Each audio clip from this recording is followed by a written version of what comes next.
Hey everyone, tonight we drift into something hauntingly real. A time of whispers and suspicion.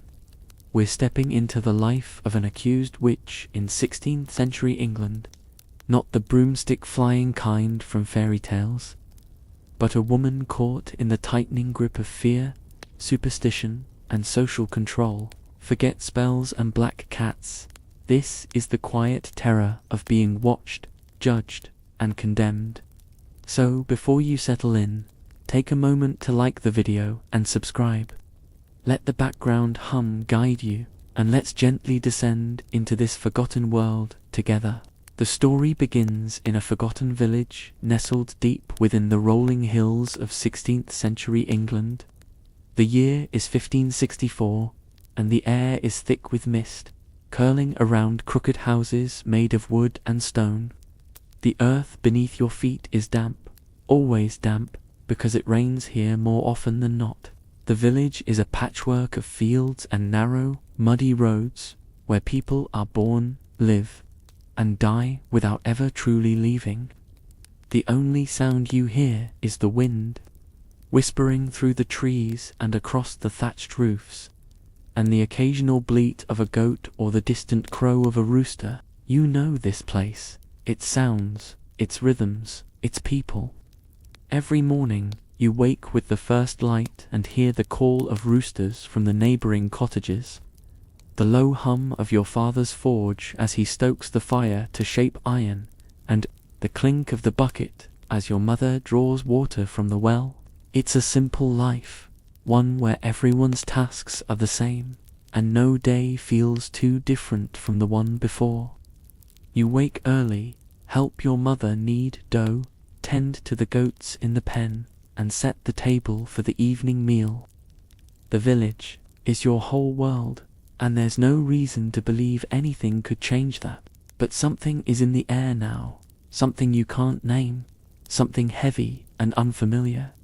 It's a feeling, like a shadow lingering just at the edge of the village. Something you can't quite grasp but can feel in your bones. The whispers are starting to grow. Small rumors shared in hushed tones as the sun sets behind the hills. There's talk of strange people. The old man who lives alone at the edge of the village. He's seen walking the path by himself, his back hunched, his eyes darting about as if he's constantly looking over his shoulder. They say he's cursed, that he speaks to no one, and his very presence brings misfortune. Some say the gods have turned their face from him, and that's why he's alone. Then there's Marjorie, the old woman who lives outside the village. She's always muttering about things beyond the sea, speaking of distant lands where no one has gone, where mysteries lie hidden beneath the waves. People say she's mad. There are rumors she's been touched by the gods, or worse, by something darker. But no one dares to question her, not even the priests, for fear that they too will fall under whatever curse she may carry. And there's Sarah, your friend, the one who's always sneaking off to taverns, eavesdropping on the old men and their stories. You laugh when she brings back her wild tales, but when she speaks of the plague, of the sickness that's creeping across the land and reaching closer every day, you start to feel that old sense of dread settle in your chest. Sarah whispers, "It's a curse, you know. The gods are angry, people are dying, and no one knows why." You laugh at her. There's always a story, always some rumor, but the seed of doubt is planted. A part of you can't shake the thought, maybe this time it's different. A few days later, things start to change. The air is thick with the weight of it. You're out in the field with your father and mother, working alongside them in the cool, early morning light. Your father is strong, as he always has been, his hands steady as he works the earth. The field is quiet, save for the rustling of the leaves and the distant calls of birds. You carry your usual load, helping in silence as you always do. But then you hear it, murmured by someone passing through the village. Margaret's sick. She's taken to her bed, and no one can rouse her. Your mother brushes it off. It's just a fever, a passing thing, child, nothing to worry about. But even she doesn't seem so sure anymore. And when it spreads, when others start falling ill too, and the fever doesn't leave, doesn't fade like it should, you begin to realize this is no ordinary illness. The whispers grow louder. They start to fill the corners of your world, creeping into your thoughts like shadows that refuse to leave. Your neighbor, Thomas, who is always so strong, so full of life, begins to cough. It's slow at first, just a slight wheeze in his chest, but by the next day, it's worse. His face turns pale, his breath comes in short bursts, his chest rattling with each cough. The fever overtakes him so fast that by the time you and your mother bring him water, he's already too weak to hold it. His hands tremble, his skin slick with sweat. It's nothing, your mother insists, though there's a tremor in her voice. Just a fever. He'll recover. But he doesn't. The fever doesn't pass. It never passes. By the end of the week, your father has caught it too. You watch as he goes from strong, capable man to a shadow of himself, sweating, shaking, unable to rise from the bed. His breath becomes ragged, wheezing, as if something is stealing the very air from his lungs. His cough is deep, a constant rattle in his chest, and you stay by his side, bringing him water, bringing him the herbs your mother always used, doing everything you can to ease his pain. But nothing works. On the third day, he's gone. It's so sudden. One moment, he's there, grasping for breath, his body trembling, and the next, he's still. The fire in his eyes has gone out, and the house is empty without him. The silence, thick and suffocating. You hold his hand, wishing for a miracle, but the world continues to turn. You're left in the quiet, your heart aching with a loss you don't know how to put into words. The sickness is relentless. By the next morning, your mother is sick too. You can see it in the way she moves, more deliberate, her hands shaking slightly as she prepares the meal. Her breath is shallow, and though she tries to hide it, you see the fear in her eyes. You've seen it before, in the way the villagers talk, the way the sickness spreads like wildfire, taking one life after another without mercy. It's just a fever, she says, but you don't believe her. You can see it now, in the way she trembles, in the way she looks at you like she knows she's next. You try to help, but your hands are shaking too. You fetch water, you bring the herbs, but your heart is heavy with the knowledge that it's too late. The fever takes her as quickly as it took your father. She tries to speak, but her voice is just a rasp, lost in the sound of her own struggles. She tries to sit up, but her body refuses. By the second night, she's gone to Dot, and now, you are alone. There is no time for grief. The village is already changing, slipping into a kind of quiet panic.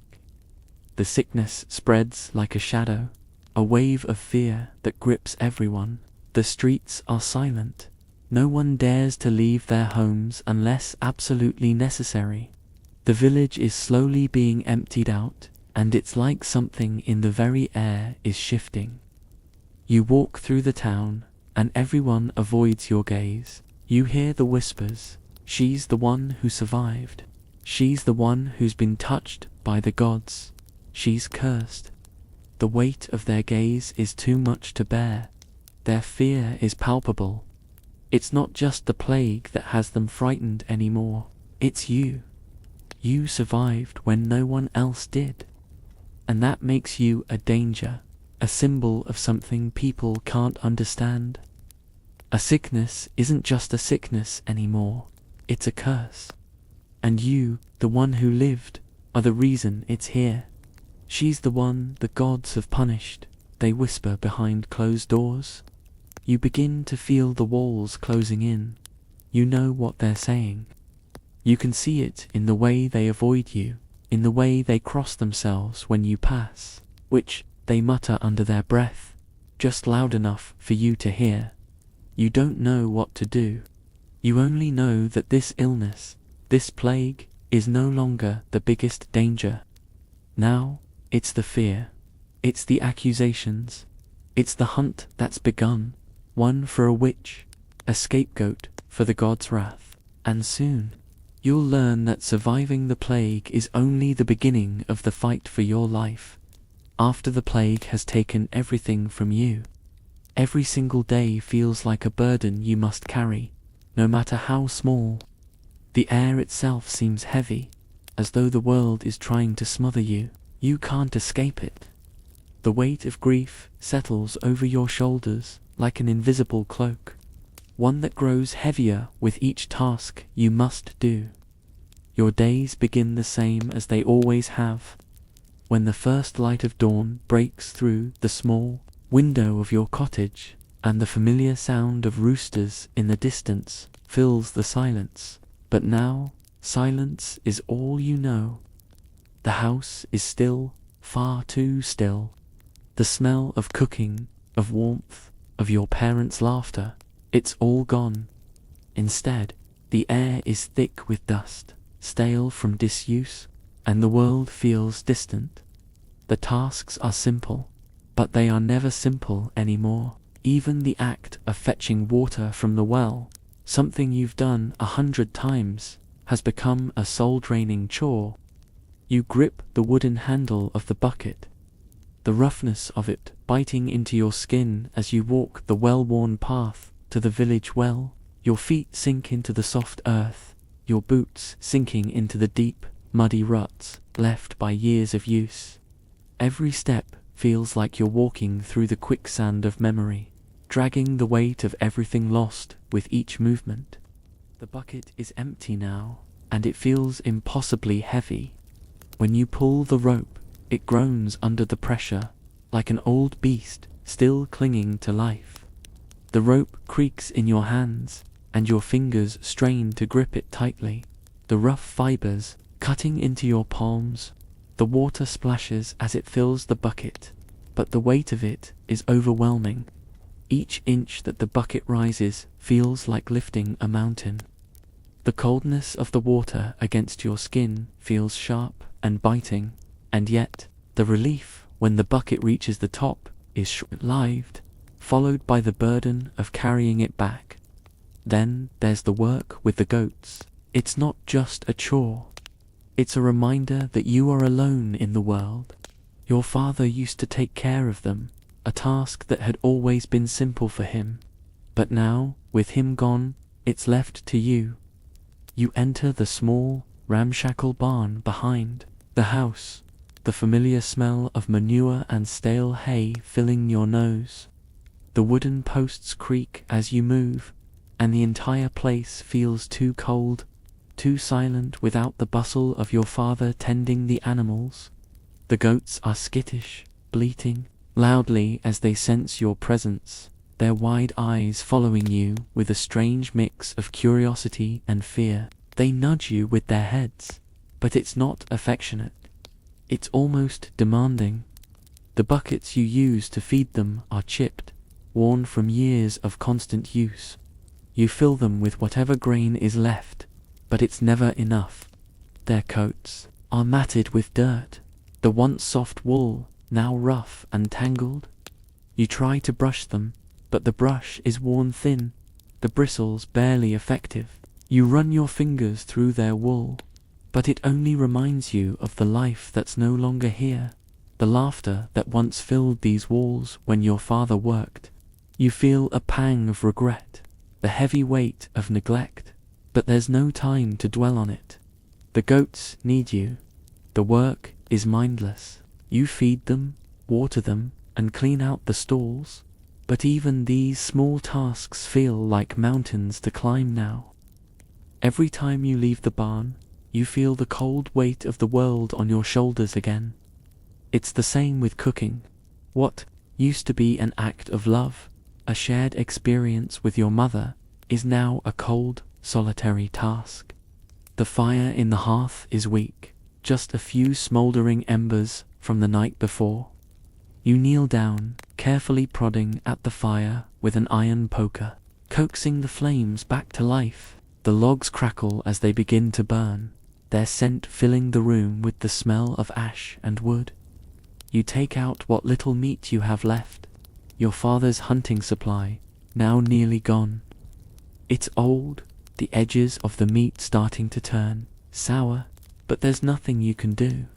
You cut away the spoiled parts, though there's little left to salvage. The smell of the rotten flesh makes your stomach turn, but you don't have a choice. You rinse it in cold water, trying to ignore the slimy texture before throwing it into the pot. The vegetables are old too. You dig through the remaining sacks of dried herbs, pulling out what's left, some wilted thyme, a handful of rosemary, their once bright green leaves, now brown and brittle. You chop them with a blunt knife, the blade barely sharp enough to make the clean cuts you need. You throw the herbs in with the meat and stir the concoction, but the broth is thin, nearly flavorless. You set the pot over the fire and wait. The waiting is what feels like the longest part. Your stomach growls, but you know there's little to hope for in the meal. It's just something to fill the void, to keep you from collapsing in hunger. You make the bread, but it's hard and dry, the crust too thick, the inside too tough. It doesn't taste like bread, it tastes like survival. You eat alone, hunched over the small wooden table that once served as a gathering spot for your family. But now, it's just you, eating in silence, with only the distant whisper of wind outside to fill the void. The night is the hardest part. After the last embers in the hearth die down and the darkness settles over the house, you lie awake, staring at the ceiling. You try to sleep, but the weight of the silence is overwhelming. The wind howls outside, and the house groans with the sounds of its own age, but inside, it's dead quiet. Your father's tools hang unused, collecting dust. The shelves, once filled with jars of herbs and ingredients, are now empty, their contents long consumed. You pull the blanket tight around you, trying to feel some semblance of warmth, but it's not enough. Your thoughts race. You see your mother's face as she lay sick, her eyes once bright, now dull with fever. You remember the feeling of your father's hand, strong and warm, now cold beneath the dirt. The night stretches on, endless, filled with memories you can't seem to escape. The loneliness claws at you like a sharp edge, digging into your chest. Sleep comes eventually, but it's a restless, fitful sleep, full of fragments of dreams that don't make sense. You wake, gasping for air, and the cold sweat that coats your skin reminds you that you're not just surviving, you're surviving in isolation, alone in a world that has already forgotten you. The village has changed.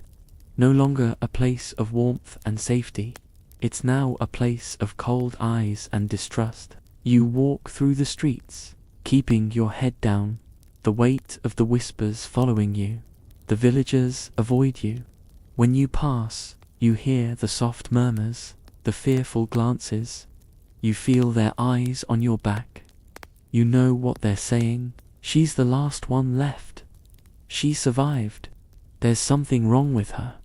Everywhere you go, the tension is palpable. The village that once seemed like a community now feels like a prison, and you are its prisoner. No one will meet your gaze for long. They cross the street to avoid you.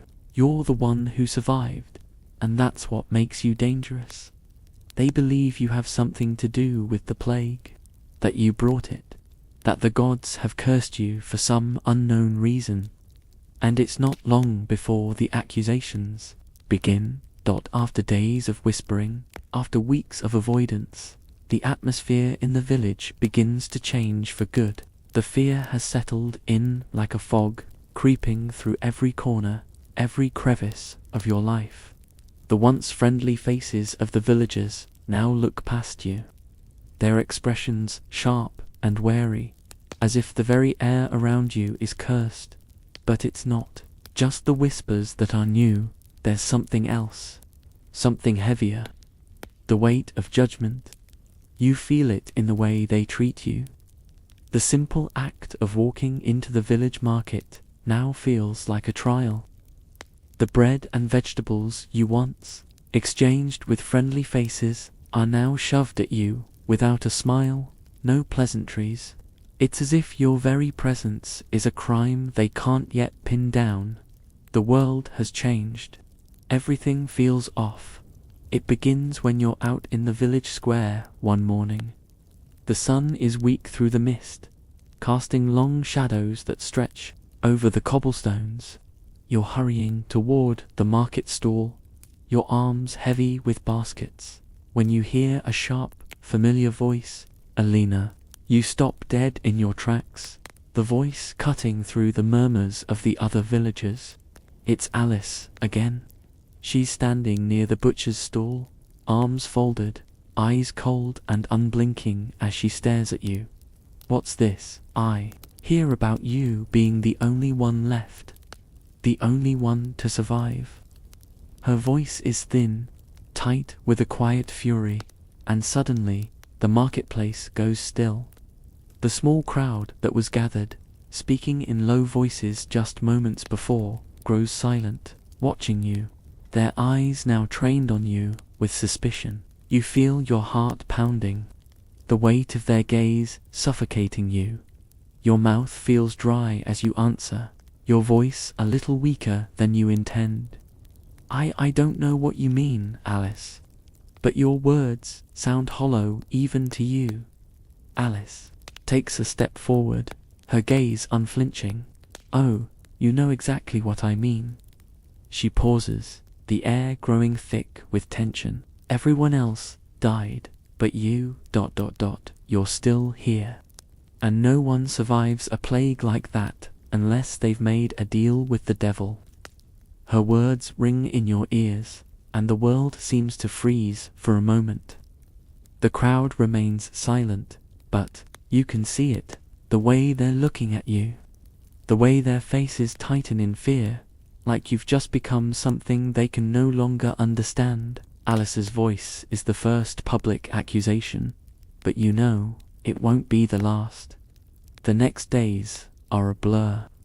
You go back to your house and lock the door behind you, your hands shaking as you turn the key. You sit in the dark, just waiting for the next knock, for the next shout, the next accusation to come crashing down.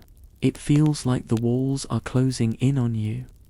The sun rises and sets, and still, nothing seems real. You've become the outsider now, stranger, witch-cursed, dangerous. You try to go about your routine. The goats still need feeding, the hearth needs tending, but every time you step outside, you feel their eyes on you. The whispers in the street follow you like shadows. She's the one who survived. You can hear the words before they even form. The cold wind seems to carry them. One afternoon, you pass by a small group of women near the market, their voices just loud enough for you to hear. It's her. She must have caused it. She must have cursed us. She's the reason they're dead. You want to scream at them, to tell them the truth, to shout that you never asked for any of this, that the gods didn't spare you, they simply left you behind. But you say nothing. You keep walking, your heart heavy, your throat tight. You can't fight them. You can't fight the fear they have for you. It's when you see a group of children playing by the well that you know you've lost them. One of the little boys, no older than 5, looks up and spots you. His eyes go wide with fear. He runs to his mother, shouting, "She's here." The witch is here. It's when you see a group of children playing by the well that you know you've lost them. One of the little boys, no older than 5, looks up and spots you. His eyes go wide with fear. He runs to his mother, shouting, "She's here. The witch is here." His mother whips around, her face stricken with horror. She grabs the child by the arm, pulling him close. She glares at you with such venom, you almost take a step back. "Stay away from my children," she hisses. "I know what you are." The fear has spread now, like a wildfire no one can stop. You can feel it in the air, thick with suspicion. The next day, the priests come. You can hear their heavy footsteps approaching your door. They don't knock, they don't need to. They know you're inside. You are the only one left in the village, and you are the cause of everything. When they arrive, you stand frozen, the cold stone of the house pressing against your back. There's no escaping them now. The priest, Father Roderick, stands in the doorway, his face hard, eyes cold and unblinking. "You know why we're here," he says, his voice low, like a murmur of wind. "The village has spoken. You are accused of witchcraft. The plague didn't take you because you were innocent. The plague didn't take you because you made a pact with forces far darker than you can imagine. You want to speak, to defend yourself, to tell them the truth, but there is no truth they'll believe. It's just the gods testing me," you say weakly, your voice cracked with exhaustion. "I don't know why I survived, but it was not my doing. It was not a curse. It was just fate." Father Roderick's eyes narrow. "Your fate has been sealed. The village demands justice." It doesn't take long for the word to spread. The next morning, the villagers begin to gather, men and women. Some with children, some elderly, all standing at the edge of your cottage, whispering behind their hands, pointing eyes wide with fear. The accusations are now public. They've already decided who you are. One woman, Beatrice, steps forward.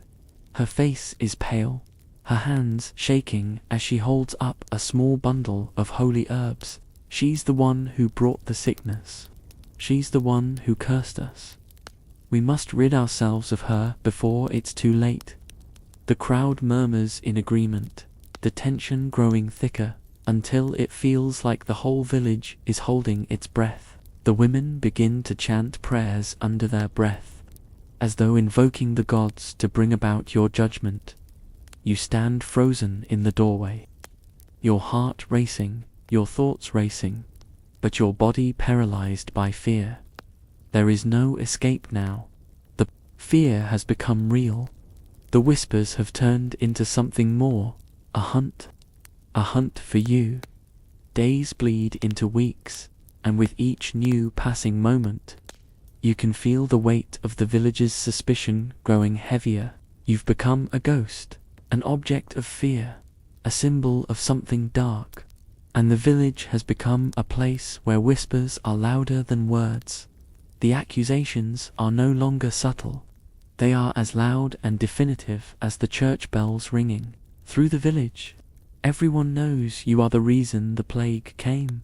Everyone believes that you're cursed, and that it is only a matter of time before the gods take their vengeance on the land. You can't leave the house anymore. You can't walk through the market or pass by the well without feeling eyes tracking your every step, without hearing the muffled voices of people talking about you behind closed doors. The fear has transformed the village into something unrecognizable, like a spider's web, quiet, sticky, and inevitable. They have decided that you are the spider. The day the villagers come to your door, you know what's happening. You've heard their voices growing louder, the muttered prayers, the fearful shuffling of boots on dirt. You don't have to open the door to know what's on the other side. You take a deep breath, trying to steady your racing heart, but you already know. It's only a matter of time before the truth of their fear bursts out into the open. The moment the door creaks open, the fear rushes in. You stand frozen, staring at the mob that stands before you. The faces you once knew, people you called neighbors, are now filled with something darker, rage and fear. You've been cursed, says Alice, stepping forward. She doesn't look at you like she once did, like a friend, but as an enemy, something that must be wiped out. Her voice is raw, shaking with a mixture of fear and hatred. You're the one who caused all of this, Alina. The plague, the deaths, all of it. You've brought the wrath of the gods down upon us, and we will not stand for it any more. You want to speak, to tell them that this isn't your fault, that you didn't bring the plague, but when you open your mouth, all that comes out is a shaky breath. What could you possibly say? There's nothing you can say that they'll believe. The villagers are silent, but their eyes speak louder than words. They are waiting for you to confess. They are waiting for you to admit what they already believe. You retreat into your home as the crowd grows louder outside. The doors are bolted shut, but you know it doesn't matter. They're coming for you. They'll break the door down if they have to, and when they do, they'll drag you out into the open. They'll mark you for what you are. A witch. The thought of it shakes you to your core. It doesn't matter that you've never done anything wrong, that you didn't ask for the plague, that you didn't choose to survive while everyone else perished. None of it matters. The village has already made up its mind. For the first time since your parents died, you feel truly alone. The silence is deafening, pressing in on all sides. You can't escape it. You can't escape them. You curl into yourself, trying to shut out the world, but the world is at your doorstep, and it's demanding you pay for something you didn't do. By the time the sun sinks beneath the horizon, you know what will happen. The priest, Father Roderick, is coming to declare judgment. You've seen him already, standing outside with the villagers, holding the book of prayers, his eyes hard and cold. He's seen what they see. He's already decided what must be done. You spend the next hours pacing in the small confines of your house. You try to ignore the pounding of your heart. You try to focus on the small tasks, the quiet, mundane things, filling the water jug, tending the cold fire, but it all feels insignificant. Your hands shake. Your chest is tight. There's no escape now. The moon is high when you hear the knock at the door. It's soft at first, hesitant, like someone unsure if they want to hear what's behind the door. But you know the knock is final. When you open the door, Father Roderick stands there, his face grim, his mouth set in a thin line. He holds a piece of parchment in his hand, the letter of judgment, which he places in your hands with the stiffness of someone who's already given up all hope. Alina, you are accused of witchcraft, of bringing the plague upon our village. The evidence is clear, and we cannot ignore it any longer. His voice is unwavering, cold as stone. You are to be brought to the village square at dawn, where the villagers will cast their judgment upon you. If the gods deem you innocent, then you will be freed. If not, the punishment will be severe. A sickening wave of dread washes over you. Your legs feel like lead, but you stand tall. There's nothing you can do. The next day, as the first rays of sunlight creep over the horizon, the village square fills with people, all of them watching, waiting to see what will happen. The whispers have now turned into a roar in your mind, drowning out everything else. You are marched out in front of the crowd, your hands bound with rough twine. Everyone is there. Every face you once knew, every person you once thought of as a neighbor. But now they're all silent, their eyes cold, filled with fear. They won't speak, but their judgment is clear. You're pushed into the center of the square. The sun's heat suddenly unbearable as it beats down on your head. The priests stand before you, and they are the ones who will determine your fate. Father Roderick holds the parchment in his hand. Now crumpled and torn, the ink faded by fear. He speaks, but his voice is a blur in your ears. The crowd is too loud, too focused on you. You feel the pressure building, the realization of what's about to happen crashing in on you. The sun is just beginning to climb into the sky when you are dragged from the small, lonely space that has been your home. The air is thick with tension, and as you step into the open square, your legs are unsteady. Your hands are bound tightly, the rope biting into your skin. But the pain is nothing compared to what you feel inside. The crowd is already gathering, murmuring in low voices. The whispers, like 1,000 bees, buzz in your ears, each word searing into your mind. Witch, cursed, devil's bargain. The words hang in the air, too many to count. The same words you've heard in hushed tones, now echoing loudly around you. Your stomach churns as you step forward, eyes glued to the ground. You can't bring yourself to look up at the people who are about to decide your fate, but you feel their eyes on you. Every single pair of eyes. Cold, hostile. There's a small platform in the middle of the square. You know it well. It's where the village gathers for celebrations, where the children once danced and played, where you once smiled, thinking life was simple. But today, it is where you are to be judged.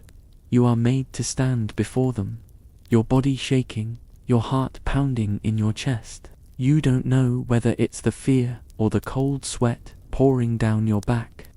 But it's as though the world has narrowed to just the people around you, people you once called friends, neighbors, family, and now they are strangers, with the power to decide whether you live or die. Father Roderick steps forward, his long black robe trailing behind him like a shadow. His eyes are cold as he speaks, his voice carrying across the square with the authority of someone who believes in the righteousness of what they're doing. Alina, you stand before us accused of witchcraft. The village has spoken. You are the last to survive the plague, and this, they say, is no accident. It is the will of the devil. You have made a pact with forces far darker than any of us can comprehend. The words hang in the air, thick and suffocating. You want to scream, to tell him it's not true, to say you didn't ask for this, that you didn't survive by choice. But the words catch in your throat. You can't speak. What's the point? Your gaze flickers to the crowd, and that's when you see it, the hatred, the fear, the judgment in their eyes. The men stand at the back, their arms crossed, faces set in grim lines. The women stand near the front, whispering to each other, some of them with children in their arms, holding them close, as if trying to protect them from the evil they believe is standing before them. Your stomach churns with sickening realization. They've already made their decision. It's not about the truth anymore. It's about fear. Fear of what you represent. Father Roderick continues, his voice steady. The evidence is clear. You have been seen acting strangely, avoiding the company of others, and, most damning of all, you survived the plague while others did not. You are an omen, Alina, a dark omen sent to destroy us. His voice is calm to calm.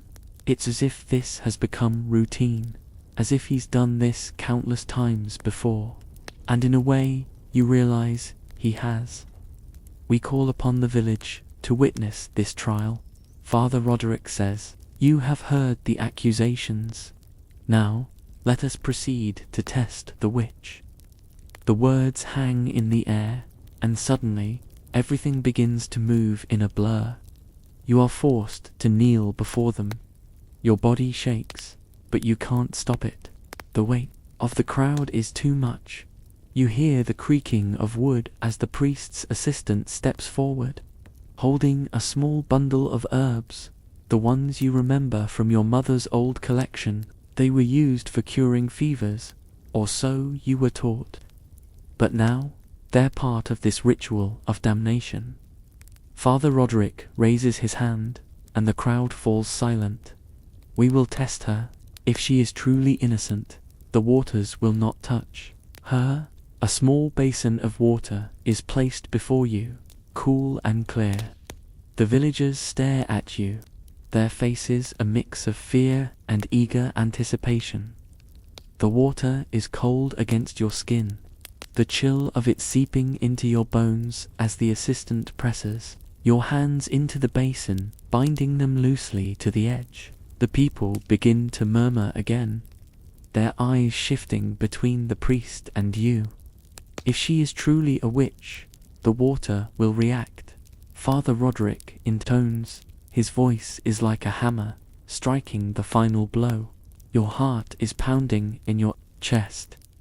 The cold water laps against your wrists, and for a moment, everything is still. You don't know if you believe in this test, in this ritual of divine judgment.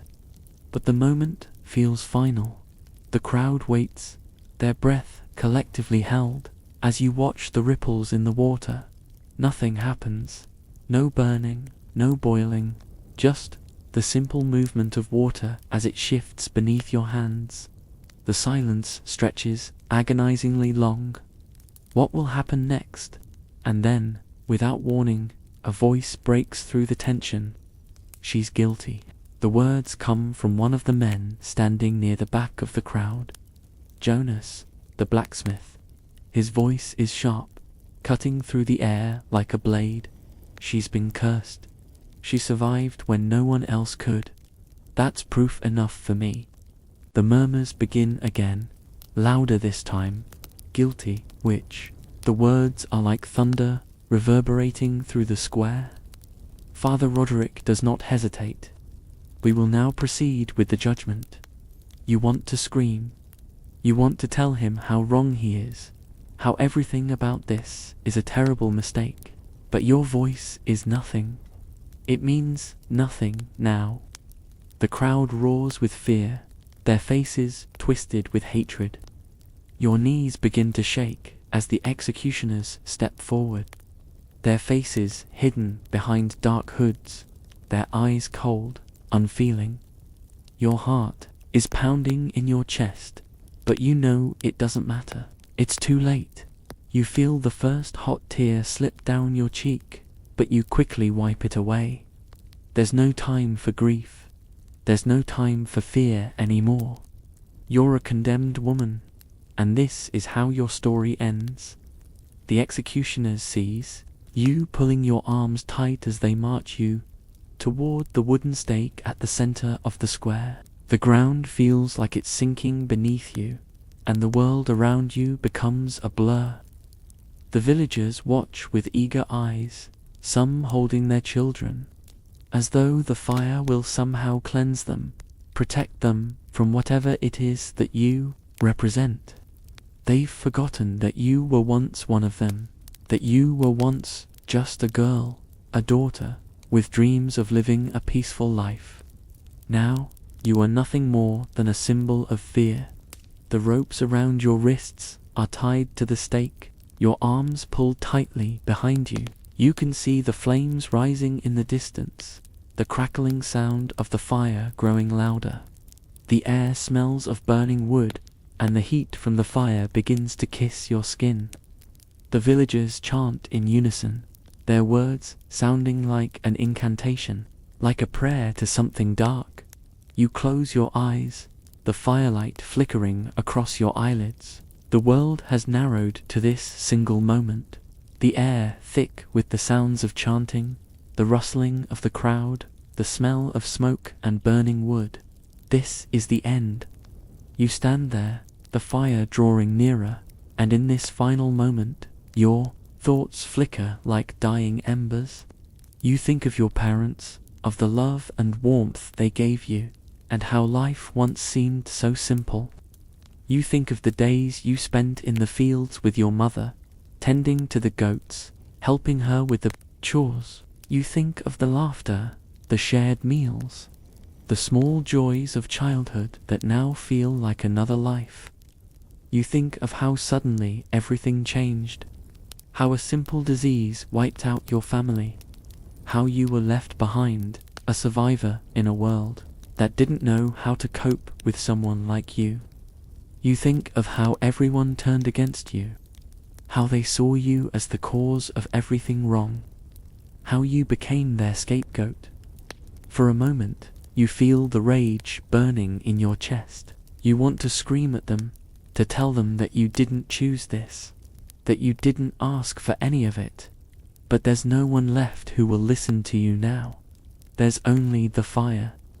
The fire, the flames licking closer and closer. The flames reach your feet first. They are warm, then hot, and finally unbearable. The pain is blinding, searing through your flesh, but in the chaos of it all, you feel a strange, detached calm settle over you. There is no more fight left in you. The last shred of fear dissipates. Your body screams, but you cannot hear it anymore. You are already becoming part of the smoke, part of the ash that rises into the sky.